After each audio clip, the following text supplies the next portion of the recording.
देवेंद्र फडणवीस हे कायद्याचे रक्षक नाही किंवा या महाराष्ट्रात कायदा सगळ्यांसाठी समान नाही, हे साधारण अशा अनेक प्रकरणावरून मला दिसतंय.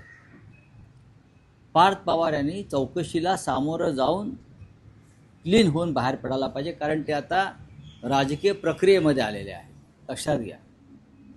आणि जेव्हा राजकीय प्रक्रियेच्या मुख्य प्रवाहात एखादा नवीन कार्यकर्ता येतो तेव्हा त्याने त्यांच्यावरती असलेले आरोप, संशयाचं बळ हे दूर केलं पाहिजे.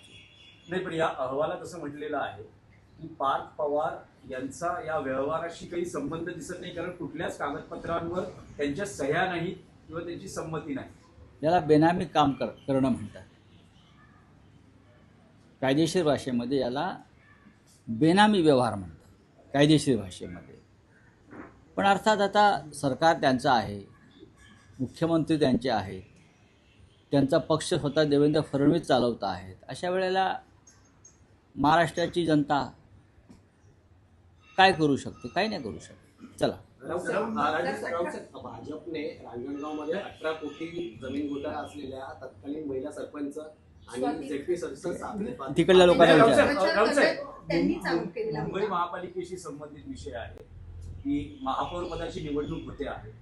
उपमहापौर पद शिंदे शिवसेनेला मिळणार आहेत, काही समित्यांची पदं मिळणार आहेत. अशा याच्यात जी निवडणूक होते, शिवसेना ही निवडणूक लढवणार आहे का, की ही निवडणूक बिनविरोध होईल? भाजपचा पहिला महापौर, भाजपचा महापौर या मुंबई शहरावरती येणं हा मुंबईसाठी आणि 106 हुतात्म्यांसाठी काळा दिवस असेल, विशेषतः मराठी मनासाठी ब्लॅक डे, काळा दिवस असेल.